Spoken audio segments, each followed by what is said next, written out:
Greetings everyone, my name is ShiningStar5022. Welp, it seems like the higher-ups of Team Rocket are taking a backseat for the rest of the series. Y'all know what that means. It's finally time for Team Skull to shine. That's right, this video will be about how I think Team Skull's villain arc will be handled. Best yet, it will be completely different from most other villain arcs. While it won't involve locations getting destroyed like with the Team Flare arc, it will be a test of the character's emotional state. In other words, there will most likely be plenty of points throughout the arc where the main characters will emotionally break down or question their abilities to battle. Remember, just because the grunts are comedic, it does not mean the higher-ups like Guzma and Plumeria will be the same. If anything, they will be the second biggest threat in the series, the first being Gust Lord. Anyway, I'm getting ahead of myself. Let's begin! Hey folks, have you wondered why Guzma and Plumeria have yet to appear? It's cause they've been in jail this whole time. Until now, when Discount Hunter J bails them out. From there, all hell breaks loose. I assume that Nanu is the reason why Discount Hunter J, Plumeria, and Guzma were easily bailed out, cause he's lazy. Now, this is the arc that his laziness will bite him in the rear. Big time! All this might happen as early as episode 104. I'm guessing that episode will be the start of not only the Pony Island arc, but also Team Skull's villain arc. Anyways, seeing as how Team Rocket is in that episode, while trying to call Giovanni, they accidentally intercept a video call from Plumeria to Team Skull, in which they communicate their plans for the three grunts to go to Pony Island. This is what will most likely lead to Team Rocket to go to Pony Island themselves, to catch some Pokemon.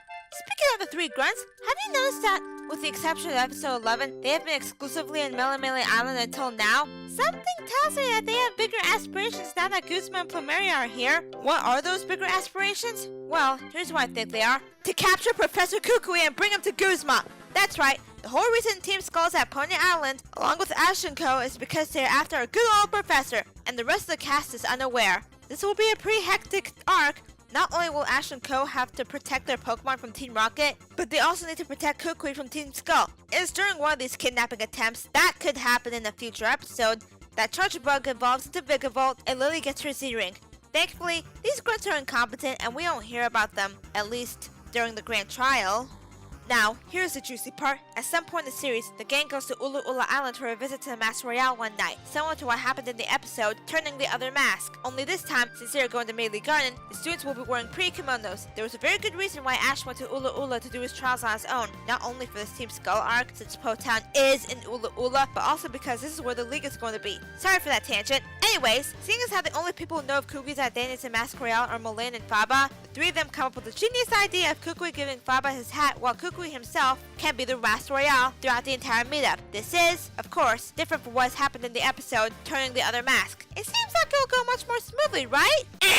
Are you forgetting that Team Skull is still after Kukui and they are, oh, I don't know, right here on Ula Ula? Anyways, time for another tangent! Did you know that Nanu was the one who gave Gladion his Z-Ring?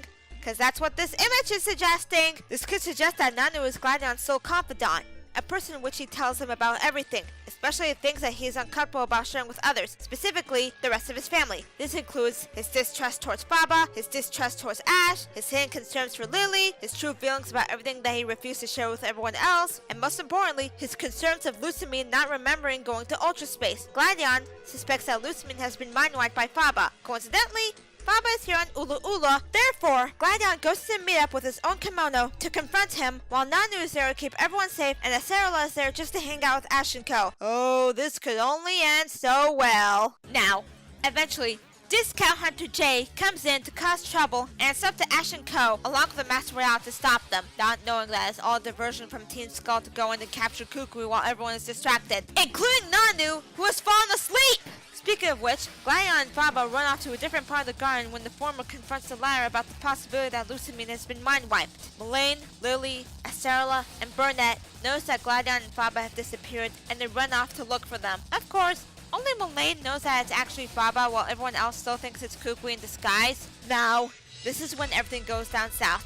Plumeria challenges Gladion to a Pokemon battle, and halfway through, Guzma shows up and sinks his Pokemon to Gladion, nearly killing him in the process! All the while, Team Skull grunts grab up Faba while mistaking him for Kukui, thus causing his hat and his little net from the episode Faba's Revenge to fall on the floor, though they don't notice it since it's dark outside, and shove him in the trunk of Discount Hunter J's car, just in time for Discount Hunter J himself, who has been defeated by the Master Royale, to come in and drive away, along with Team Skull, and the now detained Faba. Lily, Mullane, Acerola, and Burnett coming too late as they witness In horror, the badly bruised Gladion and the things that Faba has dropped. Soon after, the rest of the gang comes in, and it is at this point that Kuki's identity gets exposed. That's the end of that episode!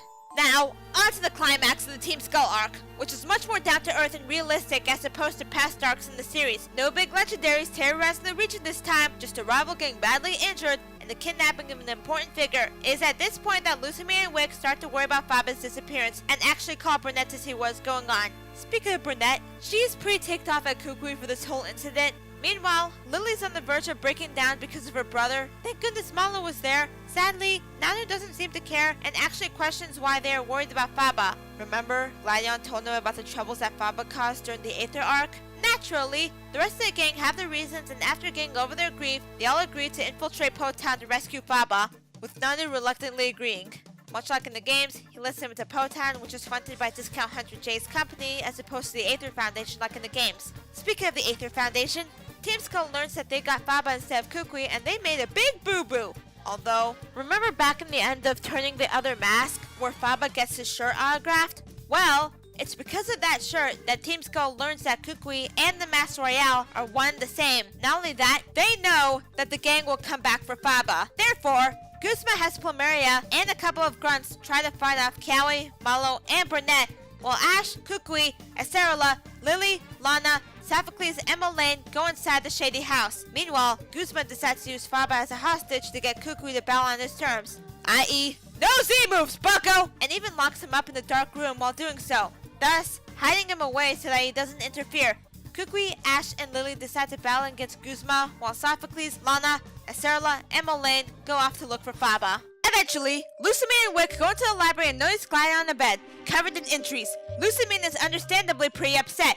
Not just about Gladion being hurt, but also about Lily going in to confront the person who hurt him to save one of her colleagues. When Nanu questions why Lucamine cares so much about Faba, even after the events of Faba's revenge, Wick grills them hard for it since someone close to her is now in the hands of a dangerous criminal organization. Of course, the adults and Gladion go to the helicopter and go to Po Town to help everyone out. Meanwhile, Lana, Acerola, Molayne, and Sophocles manage to defeat Discount Hunter J with popular involvement in the process and free Faba. Meanwhile, Cowie and Malo manage to defeat Plumeria, and all the groups go in to help out Ash, Kukui, and Lily, who are having a hard time against Guzma due to them not using Z-moves. Though Ash's Torcat may have evolved during this battle, now that Faba has been rescued, everyone uses their Z-moves to defeat Team Skull for good. Lucamine, Nanu, Wick, and Gladion come in just in the nick of time, and the entirety of Team Skull, along with Discount Hunter J, gets arrested. And that, ladies and gentlemen, is how I believe that the Team Skull arc will be handled. It could be a bit different. I did not take Meltan into consideration when coming up with this theory, but this is the best route to take when it comes to these blokes. It would be a perfect way to give proper closure to Team Skull. Anyways, this is ShiningStar5022 saying au revoir!